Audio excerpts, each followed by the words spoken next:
we have taken the step history demanded. Episode 1లో నెహ్రూ గారి కలలు ఎదురైన హార్ట్ బ్రేక్స్ గురించి తెలుసుకున్నాం. ఎపిసోడ్ 2లో యుద్ధాలని ఎలా ఎదుర్కొన్నామో, అలయన్సెస్ ఎలా బిల్డ్ చేశామో డిస్కస్ చేశాం. ఈ ఎపిసోడ్లో ఇండియా ఫేస్ చేసిన ఒక పెద్ద టర్నింగ్ పాయింట్ గురించి తెలుసుకుందాము. That is about its bankruptcy and how it evolved from it. అదే టైంలో మన స్ట్రాంగెస్ట్ ఆలై యుఎస్ఎస్ఆర్ కొలాప్స్ అయింది. Imagine the shock. ఇండియా ఈ సంక్షోభాల నుండి స్టెప్ బై స్టెప్ కోలుకొని వరల్డ్ స్టేజ్లో రెస్పెక్ట్ ఎలా ఎర్న్ చేసుకుందో తెలుసుకుందాము. నమస్కారం, this is doctor GK and welcome back to doctor GK talks, where medicine meets morals and facts meet faith.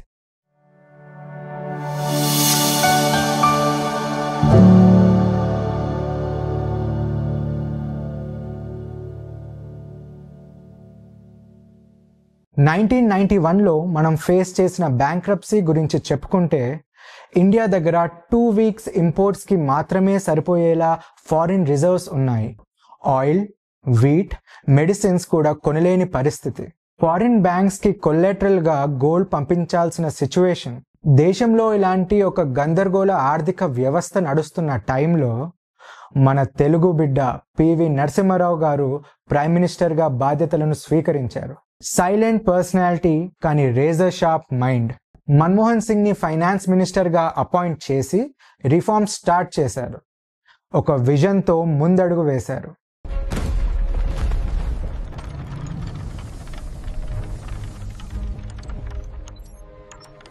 ఇందులో భాగంగా లైసెన్స్ రాజ్ సిస్టమ్ని రద్దు చేశారు. బిజినెస్ స్టార్ట్ చేయాలంటే 100 పర్మిషన్స్, 100 బ్రైబ్స్, గ్రోత్ ని స్ట్రాంగ్యులేట్ చేసిన సిస్టమ్ అది. రావ్ మన్మోహన్ కాంబో ఆ చైన్ బ్రేక్ చేసి ఫారిన్ కంపెనీస్ కి డోర్స్ ఓపెన్ చేశారు. ఇండియన్ కంపెనీస్ గ్లోబల్ గా కంపీట్ చేసే అవకాశం కల్పించారు. దీంతో మన ఫారిన్ పాలసీ పూర్తిగా చేంజ్ అయిపోయింది. This deregulation made India a global investment hub and saw advancements in sectors like aerospace. Liberalization resulted in substantial growth in the Indian economy, which continues even today. In short, foreign investments ki door open chesaru. Imports liberalize chesaru. It wasn't love for capitalism. It was pure survival. Till then, India USSR మీద weapons, oil, UN veto support కోసం ఎక్కువగా depend అయింది.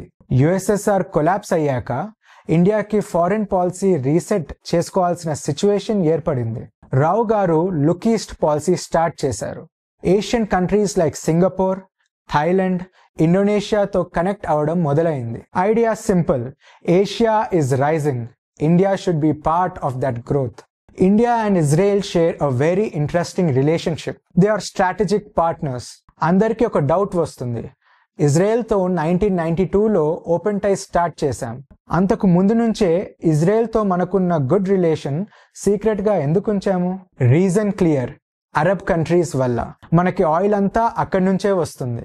గల్ఫ్లో lakhs of Indians work చేస్తారు, remittances వస్తాయి. If we openly hug Israel, Arab world మనకి దూరం అవుతుంది. దీంతో పాటు ఇంకొన్ని పొలిటికల్ రీజన్స్ కూడా తోడయ్యాయి. సో డీకేడ్స్ వరకు ఇండియా పబ్లిక్గా ప్యాలెస్టీన్కి సపోర్ట్ చేస్తూనే ఫ్రమ్ ది బ్యాక్ డోర్ ఇజ్రాయెల్తో రిలేషన్స్ కంటిన్యూ చేసింది. ఇజ్రాయెల్ నుండి ఇంటెలిజెన్స్ అండ్ డిఫెన్స్ టెక్నాలజీ తీసుకుంది. కానీ ఎప్పుడైతే 1991లో కోల్డ్ వార్ ఎండ్ అయ్యి Arab Israel peace process start అయ్యిందో, దీన్ని సరైన సమయంగా భావించి నరసింహారావు గారు 1992లో ఇజ్రాయెల్తో అఫీషియల్ టైస్ పబ్లిక్ చేశారు.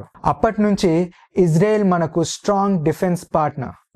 1999 కార్గిల్ వార్లో ఇజ్రాయెల్ వాళ్ళ లేజర్ గైడెడ్ బాంబ్స్ యూజ్ చేయడం వల్ల ఇండియా గేమ్ చేంజ్ చేసింది. అట్ ద సేమ్ టైం అరబ్తో టైస్ బ్రేక్ అవ్వలేదు. ఆయిల్ కంటిన్యూ అయింది. ప్యాలెస్టీన్కి సపోర్ట్ కూడా కంటిన్యూ అయింది.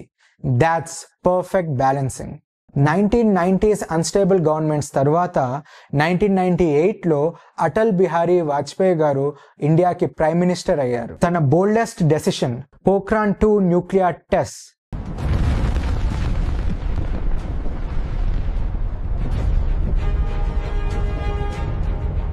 రాజస్థాన్ డెజర్ట్ లో న్యూక్స్ టెస్ట్ చేసి వరల్డ్ ని షాక్ చేశారు. యుఎస్ నుంచి శాంక్షన్స్ వచ్చాయి, ఎయిడ్ కట్ చేశారు, కానీ వాజ్పేయి గారు ఫర్మ్ గా నిల్చున్నారు. He gave a clear message, India cannot be bullied. Kargil war లో Pakistani soldiers in disguise of militants Indian mountain peaks ని ఆక్యుపై చేశారు. భారత సైన్యం ధైర్యంగా పోరాడి అన్ని భూభాగాలని తిరిగి స్వాధీనం చేసుకుని విజయం సాధించింది. డిప్లొమాటికలీ కూడా ఇండియా విన్ అయింది. For the first time, an American administration was siding publicly with India against Pakistani aggression. Vajpayee garu Clinton ki message పంపారు.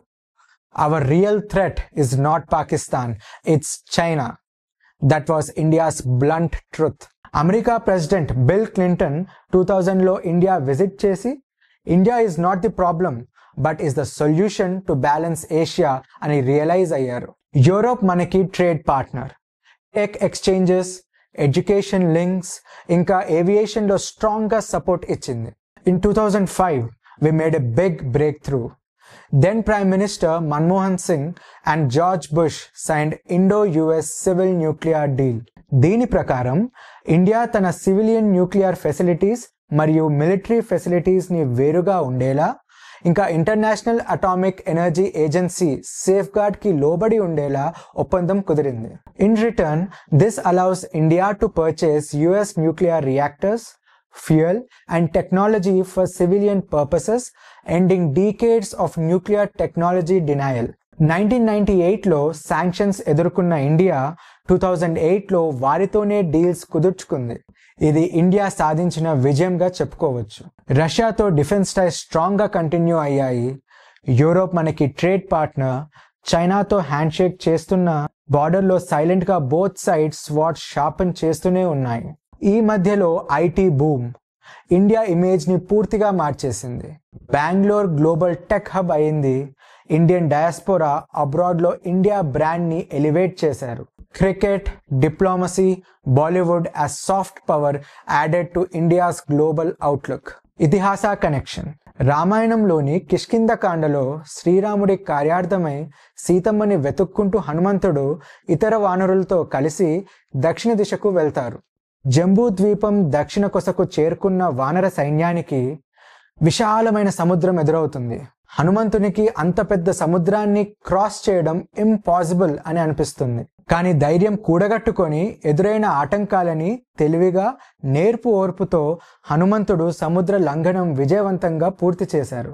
ఇండియాకి కూడా 1991లో బ్యాంక్రప్సీ, శాంక్షన్స్, allies లేకపోవడం వంటి ఆటంకాలు ఎదురైనా మన అపర చాణక్యుడు పివి గారు ఆంజనేయ స్వామిలాగా తన సంకల్ప బలం, కార్యదక్షత, శక్తియుక్తులతో న్యూ ఫ్రెండ్షిప్స్, రిఫార్మ్స్ చేపట్టి సంక్షోభం అనే సముద్రాన్ని జంప్ చేశారు and landed successfully to achieve great heights. So friends, from 1991 to 2008, we witnessed India's transformation.